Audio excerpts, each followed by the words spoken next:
Apa kesamaan antara binder pekerjaan rumah anak kelas 7, tagihan internet bulanan sebesar $3.000, dan sebuah surat berbingkai dengan tata bahasa Inggris yang jujur saja sangat berantakan? Kedengarannya kayak barang-barang rongsokan yang ada temukan di garasi tua ya. Kan? Tapi kalau Anda berpikir begitu, Anda salah besar. Benda-benda ini, percaya atau tidak, adalah kunci yang mengungkap operasi dari salah satu kerajaan kriminal paling terorganisir di abad ke-21. Wow, oke. Ya, jadi selamat datang semuanya, dan terima kasih sudah duduk bersama kami hari ini. Kita akan melakukan sesuatu yang sedikit berbeda ya. Alih-alih cuma membaca berita utama, kita akan langsung masuk ke ruang mesinnya. Bener banget. Kita akan membedah setumpuk dokumen dari rilis resmi kasus Jeffrey Epstein dan untuk memberikan Anda konteks ya, skala informasi yang kita bicarakan di sini tuh gila, sangat masif. Masif banget. Berapa totalnya? 6 juta file kan? Persis. Ada total 6 juta file dalam kasus ini. Sekitar 3 juta diantaranya telah dirilis ke publik, sementara, nah ini dia, 3 juta lainnya masih terkunci rapat. Masih dirahasiakan. Jadi, yang akan kita telaah hari ini sebenarnya hanyalah sebuah irisan tipis. Khususnya, kita cuma melihat file ke-400 hingga 500. Cuma 100 file. Cuma 100 file. Dan misi kita hari ini bukan sekedar, maksud saya kita nggak akan cuma membacakan daftar inventaris barang bukti ya. Itu membosankan. Ya, kita ingin memahami mekanismenya kan? Tepat. Kita ingin melihat bagaimana benda-benda paling sepele yang kelihatannya paling membosankan di permukaan justru bisa menunjukkan infrastruktur pengawasan dan manipulasi hukum yang sangat canggih. Karena pada kenyataannya, gini loh, kejahatan tingkat tinggi itu tidak selalu terlihat seperti di film-film aksi. Anda tidak akan selalu menemukan brankas rahasia di balik lukisan besar. Sayangnya tidak sedramatis itu ya. Bener. Yang paling memukau dari hal ini adalah bagaimana operasi semacam itu justru disembunyikan di balik hal-hal yang sangat fungsional. Kejahatan ini bersembunyi di balik panel listrik, ruang binatu, dan kwitansi utilitas rumah tangga biasa. Oke, mari kita bedah ini dari lapisan terluarnya dulu. Kita mulai dari struktur fisik rumahnya. Sebelum kita masuk ke apa yang terjadi di dalam kamar-kamar itu, kita harus memahami bagaimana bangunan itu sendiri, dirancang untuk menopang sebuah operasi. Ya, ini penting. Berdasarkan foto-foto di dalam dokumen, ini jelas bukan sekedar tempat tinggal mewah biasa. Jauh dari kata biasa. Maksud saya, ada lorong-lorong gelap yang sangat panjang, lalu ada lukisan bergaya katakombe Mesir yang masif, dan, nah ini yang bikin saya agak heran, deretan alat pemadam kebakaran. Alat pemadam kebakaran? Iya, jumlahnya sama sekali tidak masuk akal untuk sebuah rumah tinggal. Kayak berjejer gitu di lorong. Alat pemadam kebakaran itu sebenarnya adalah petunjuk awal yang sangat bagus. Maksud saya, mari kita pikirkan, mengapa sebuah rumah membutuhkan peralatan keselamatan kebakaran setingkat pabrik? Betul, buat apa coba? Jawabannya ada di lantai perawatan. Penyelidik menemukan ruangan yang dilabeli ruang 000 dan ruang PP. Secara fungsional, ini adalah ruang boiler raksasa. Tapi bukan ruang boiler biasa kan? Dengan perpipaan rumit, sistem pembuangan udara tingkat komersial, dan panel listrik industri. Gini loh, rumah ini menarik daya listrik yang jauh-jauh melebihi kebutuhan residensial biasa. Sebentar, saya bisa membayangkan. Oke, orang super kaya ya kan? Mereka punya rumah besar dengan kolam renang berpemanas, atau bioskop mini yang mungkin memakan banyak listrik. Tapi ada satu detail finansial di file ini yang bikin saya berhenti dan harus membaca ulang laporannya. Oh, yang soal tagihan-tagihan itu? Ya, ditemukan tagihan telepon kabel sebesar $1.100. Untuk telepon kabel rumah, itu aja udah aneh. Sangat aneh. Lalu ada transfer uang tunai antara 2,4 juta hingga 3 juta dolar ke entitas bernama Singular. Dan ini puncaknya, siap-siap ya, tagihan Comcast, maksud saya tagihan internet dan TV kabel biasa, sebesar $3.000. $3.000 sebulan. Ini untuk apa seorang warga sipil membutuhkan bandwidth internet seharga $3.000 di awal tahun 2000-an atau 2010-an? Nah, itulah pertanyaan kuncinya. Dan jika kita melihat pada teknologi saat itu, internet residensial, internet yang dipakai orang biasa di rumah, itu dirancang asimetris. Asimetris maksudnya kecepatan downloadnya beda sama upload. Persis. Artinya kecepatan download jauh lebih besar daripada kecepatan upload. Karena kan orang biasa menggunakan internet untuk menonton video atau mengunduh sesuatu, kita menerima data. Iya, kayak nonton YouTube atau Netflix. Betul. Tetapi, tagihan Comcast yang membengkak sampai $3.000 ini, itu menunjukkan kebutuhan upload atau transfer data keluar yang sangat masif. Dia butuh jalur pipa data yang besar ke arah luar. Tunggu, maksud Anda dia menggunakan internetnya bukan untuk menonton sesuatu dari luar, tapi untuk mengirim sesuatu dari dalam rumahnya keluar. Tepat sekali. Dan penjelasan teknis yang paling logis untuk kebutuhan bandwidth sebesar itu di sebuah rumah adalah untuk menopang sistem pengawasan audiovisual tingkat tinggi. Wow, kamera tersembunyi. Ya, kita berbicara tentang puluhan kamera tersembunyi yang merekam video beresolusi tinggi secara terus-menerus. 24 jam sehari, dari seluruh penjuru rumah. Dan video kan ukurannya besar banget ya? Benar banget. File-file video raksasa itu tidak bisa hanya disimpan di satu hard drive lokal di dalam rumah, yang suatu saat bisa disita polisi dengan mudah. Mereka harus ditransfer, dicadangkan ke server di tempat lain, mungkin di luar negeri. Itulah yang memakan biaya $3.000 sebulan.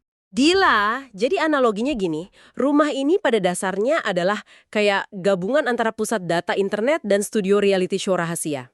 Analogi yang pas. Dia mengundang tamu-tamu elit global, politisi, miliarder, lalu merekam setiap gerakan mereka tanpa mereka sadari. Di dunia intelijen, mekanisme ini punya nama, dikenal dengan istilah kompromat, yaitu pengumpulan materi kompromi untuk tujuan pemerasan. Infrastruktur rumah itu sebenarnya tidak dirancang untuk kenyamanan. Melainkan sebagai jebakan ya. Betul, dibangun sebagai sebuah mesin penangkap. Dinding-dindingnya dirancang untuk menonton tamu-tamunya. Dan itu membawa kita ke transisi yang sangat aneh di dokumen ini. Jika perpipaan dan kabel-kabel internet raksasa itu mewakili infrastruktur fisik untuk mengontrol tamu-tamunya, maka apa yang dipajang di dinding mewakili infrastruktur psikologisnya. Iya, dekorasinya. Pilihan dekorasinya benar-benar memberikan kita kayak jendela langsung ke dalam pikiran yang sangat paranoid dan absurd. Benar. Dari infrastruktur kabel yang dingin, kita masuk ke ekspresi personal yang aneh. Penyelidik mencatat ada banyak hal absurd, misalnya patung perunggu anak laki-laki dan perempuan yang ditempatkan di area tangga. Itu aja udah bikin merinding. Lalu ada buku-buku dan bola dunia yang dibiarkan berserakan di mana-mana, banyak sekali lilin, dan ini yang gila. Sebuah bilik kayu yang sengaja dibangun menyerupai ruang pengakuan dosa di gereja Katolik. Sebuah ruang pengakuan dosa pribadi di dalam rumah. Oke, itu aja udah cukup aneh. Tapi lalu ada seni visualnya. Ada lukisan wanita berjas hujan yang seolah-olah sedang jatuh dari langit. Ada seni abstrak benda mati dicampur benda hidup. Dan yang paling mencolok, Langit-langitnya kan? ya, langit-langit di seluruh lorong rumah dilukis dengan gambar awan dan langit biru. Kalau kita bicara soal melukis langit dan awan di langit-langit interior, terutama dalam skala semasif itu, ini seringkali dianalisis dalam psikologi ruang sebagai upaya penciptaan mikrokosmos. Mikrokosmos maksudnya kayak bikin dunia sendiri. Persis, logikanya begini. Jika Anda mengatur langitnya, Anda adalah dewa di ruangan itu. Di dalam dinding tersebut, dia mengendalikan realitas sepenuhnya. Wah, Dia memantau semua orang dari atas melalui kameranya di dalam semacam surga buatannya sendiri yang terisolasi total dari hukum dunia luar. disinilah bagian yang sangat menarik. Di tengah semua ilusi dan kemewahan yang aneh ini, di tengah lukisan langit dan patung perunggu, ada satu benda yang dipajang yang terasa sangat tidak pada tempatnya. Surat itu ya? Ya, ada sebuah surat yang dibingkai rapi dan dipajang di dinding. Surat itu ternyata berasal dari seorang pria biasa bernama Stephen Small dari Buffalo, New York. Dan hal pertama yang dicatat oleh para penyelidik di dokumen mereka bahkan menyoroti ini adalah ejaan bahasa Inggrisnya sangat-sangat buruk. Secara gramatikal ini berantakan total. Dan apa isi sebenarnya dari surat tersebut? Isinya pada dasarnya memperingatkan Epstein untuk menjaga kesehatannya, lalu tiba-tiba beralih menjadi semacam manifesto misoginis. Pria dari Buffalo ini menulis bahwa orang kaya itu selalu jadi target. Oke. Dan dia bilang bahwa para wanita yang datang kepadanya sebenarnya tahu apa yang mereka lakukan. Dan mereka cuma mengincar uangnya. Sekarang saya benar-benar butuh bantuan Anda sebagai pakar untuk memahami ini. Mengapa pria super kaya yang sehari-harinya bergaul dengan presiden dan elit global memilih untuk membingkai surat penggemar dari orang tak dikenal?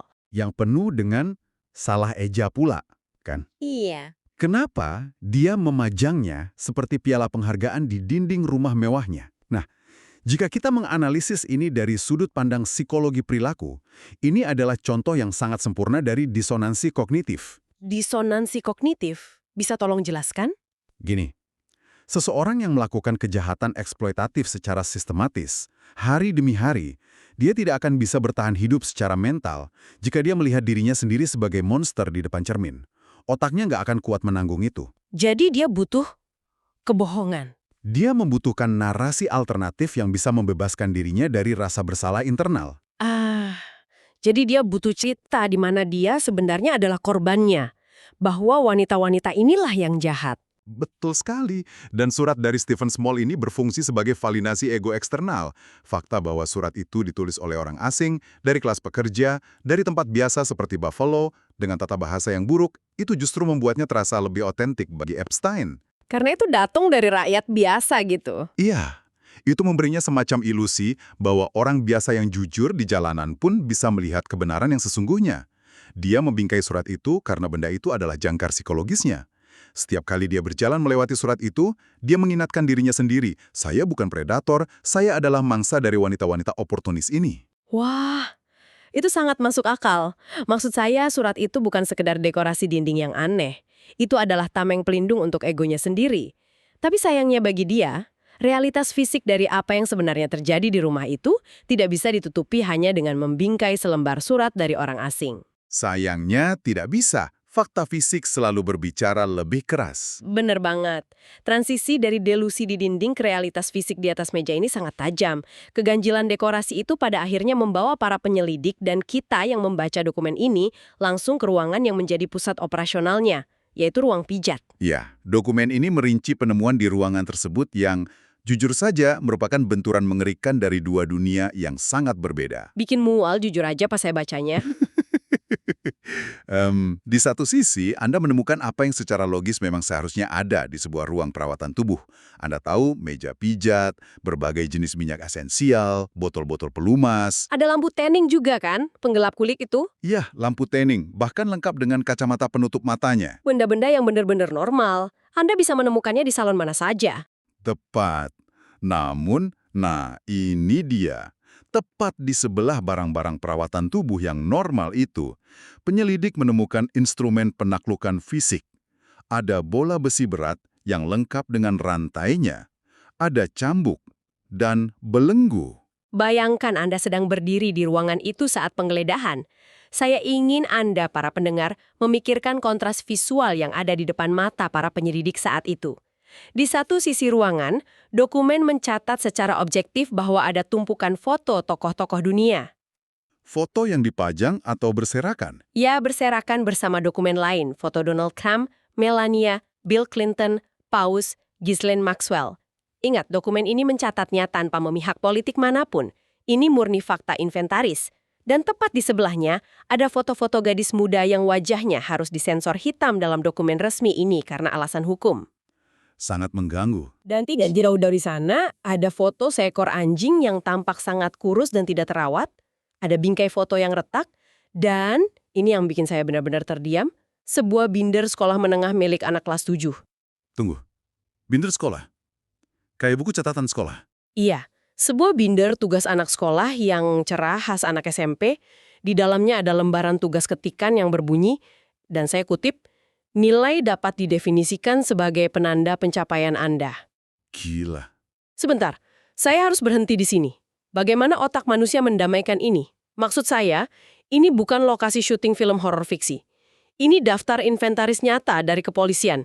Di satu ruangan yang sama, Anda memiliki foto para elit global yang sedang tersenyum, lalu rantai besi berat, dan binder PR sekolah menengah. Bagaimana sang pemilik rumah bisa menempatkan benda-benda ini di satu ruangan tanpa merasa realitasnya hancur berantakan? Itu pertanyaan psikologis yang sangat mendalam. Untuk memahaminya, kita harus melihat bagaimana sebuah kejahatan yang sangat ekstrim itu dinormalisasi oleh pelakunya sehari-hari. Dinormalisasi. Bagaimana caranya Anda menormalisasi rantai dan tugas sekolah? Bagi individu yang menguasai ruangan tersebut, orang yang melukis awan di langit-langitnya, itu belenggu besi, foto mantan presiden, dan binder anak sekolah itu telah sepenuhnya kehilangan makna aslinya di dunia luar. Maknanya hilang. Ya, mereka direduksi menjadi sekedar alat peraga dalam gelembung realitas yang dia kontrol penuh. Alat peraga? Wah, ibaratnya kayak di panggung teater gitu. Persis. Gini loh, di dunia kita yang normal, binder itu melambangkan masa kecil, pendidikan, dan kepolosan kan.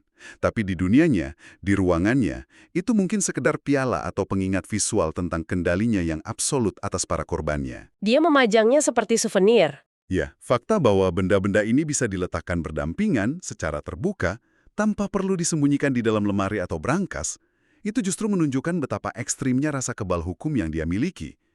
Dia merasa begitu aman di balik dinding rumahnya dan di balik kamera-kamera pengawasnya itu. Sampai-sampai dia nggak merasa perlu menyembunyikan kejahatannya dari kehidupannya sehari-hari. Betul, sehingga dia tidak lagi merasa perlu memisahkan kehidupannya yang glamor dengan kejahatannya yang gelap. Keduanya telah menyatu secara fisik di atas satu meja yang sama. Rasa kebal hukum. Wah, itu sebenarnya jembatan yang sangat bagus untuk masuk ke temuan kita berikutnya. Karena setelah membaca semua daftar barang ini, kamera tersembunyi yang mahal, rantai besi, binder anak-anak, satu pertanyaan raksasa langsung muncul di kepala saya. Apa itu? Bagaimana sebuah operasi kriminal yang benar-benar didokumentasikan dan direkam secara fisik di sebuah rumah raksasa bisa bertahan begitu lama tanpa ada penegak hukum yang mendobrak pintu itu bertahun-tahun sebelumnya? Nah, jawabannya juga tertinggal di tumpukan dokumen yang sedang kita bahas ini. Infrastruktur fisik rumah ini, kabel listrik dan pintunya ternyata dilindungi oleh infrastruktur lain yang tak kalah kuatnya, yaitu mesin hukum. Ya, dokumen hukum. Di antara barang bukti fisik tadi, penyelidik menemukan sebuah dokumen yang sangat rahasia. Sebuah memo hukum internal yang cukup panjang, yang ditujukan kepada seseorang bernama Alex. Alex ini bagian dari tim pengacaranya. Ya, memo ini berisi diskusi internal tim pembela hukum tingkat tinggi tentang bagaimana mereka akan menegosiasikan kesepakatan pembelaan. Dan bahasa yang mereka gunakan di draft itu, wah, itu luar biasa arogan. Memangnya apa yang secara spesifik mereka argumenkan dalam memo internal tersebut? Alih-alih melihat fakta bahwa ada rantai besi di ruang pijat dan berpikir, oke, klien kita dalam masalah besar secara moral dan hukum, Seperti pengacara normal pada umumnya ya. benar. Tapi tim pembela ini justru memprotes keras kemungkinan dakwaan Undang-Undang 1591. Itu adalah Undang-Undang Federal Amerika Serikat tentang perdagangan seks. Di dokumen itu mereka menyebut dakwaan itu sebagai sesuatu yang, dan saya kutip, sangat tidak adil. Sangat tidak adil. Wow. Tapi mereka tidak berhenti di situ. Mereka bahkan tidak mencoba membangun argumen untuk membuktikan klien mereka tidak bersalah atas dasar fakta. Alih-alih membela diri, mereka beralih melakukan serangan balik penuh terhadap jaksa yang menangani kasus tersebut, yang bernama David Weinstein. Saya paham sekarang. Ini adalah taktik manipulasi sistem peradilan yang sangat klasik, namun dieksekusi dengan sumber daya finansial yang tak terbatas. Bagaimana persisnya mereka mencoba menyerang jaksa ini? Mereka menuduhnya melakukan pelanggaran etika tingkat tinggi. Mereka mengklaim bahwa David Weinstein membocorkan informasi rahasia ke surat kabar New York Times. Di memo itu, mereka menyebutnya sebagai pelanggaran 6E. Lalu, mereka juga menuduhnya menyembunyikan bukti Brady. Pelanggaran 6E dan bukti Brady ya? Nah, saya ini bukan pengacara, jadi tolong jelaskan mekanismenya kepada kami. Apa sebenarnya pelanggaran 6E dan bukti Brady ini? Dan yang terpenting, bagaimana tuduhan teknis ini bisa menghentikan proses hukum yang begitu solid dengan banyak barang bukti fisik? Tentu. Mari kita urai mekanismenya pelan-pelan ya. Pelanggaran 6E itu merujuk pada aturan 6E dari Aturan Prosedur Pidana Federal Amerika. Intinya, aturan itu menjamin kerahasiaan proses grand jury atau dewan juri. Oke, jadi semuanya harus rahasia? Betul. Jika seorang jaksa sengaja membocorkan informasi dewan juri ke media massa, seperti New York Times, seperti yang dituduhkan oleh tim pengacara ini, itu tidak hanya melanggar hukum federal secara langsung.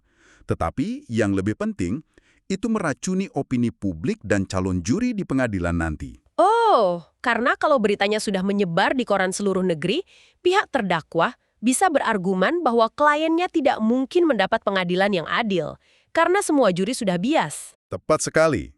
Kasusnya bisa hancur sebelum dimulai. Dan kemudian, ada istilah bukti Brady. Ini merujuk pada presiden lama Mahkamah Agung.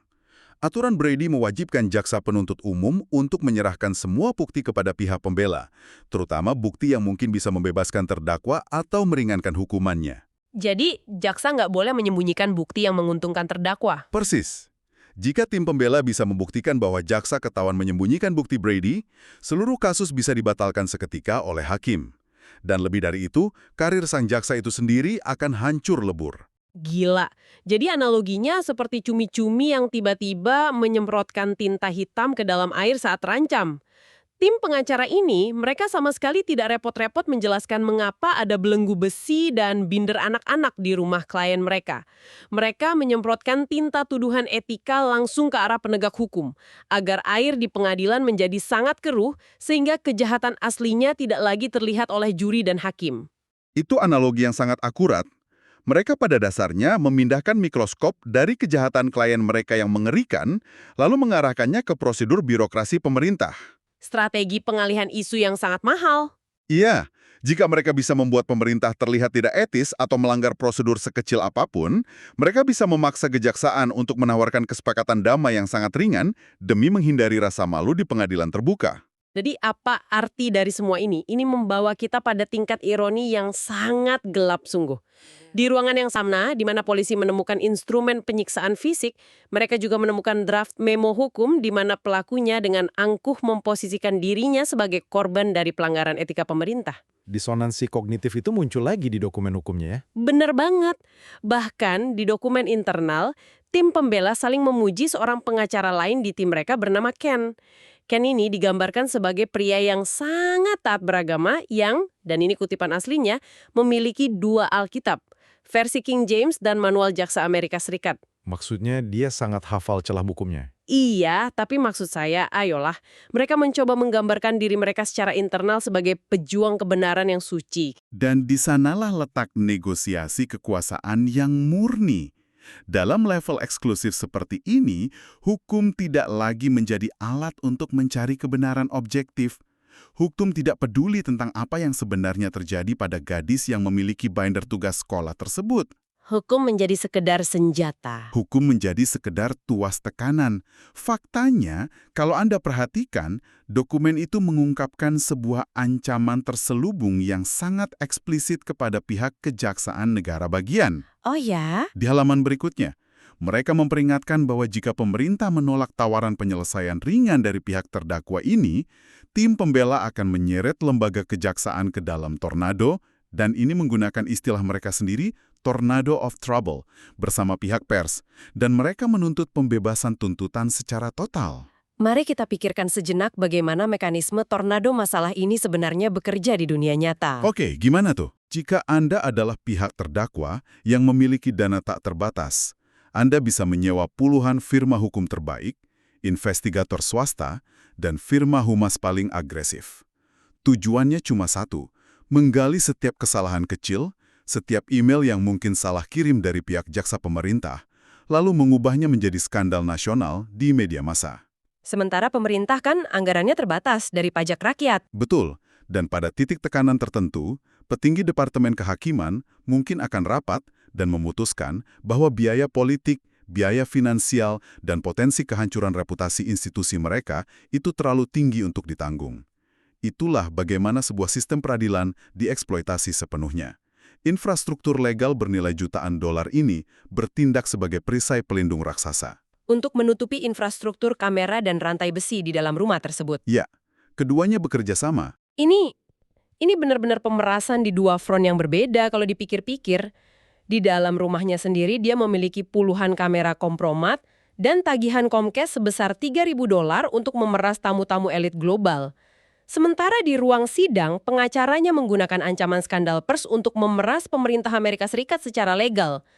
Semuanya, dari awal sampai akhir, adalah tentang kontrol. Kontrol absolut?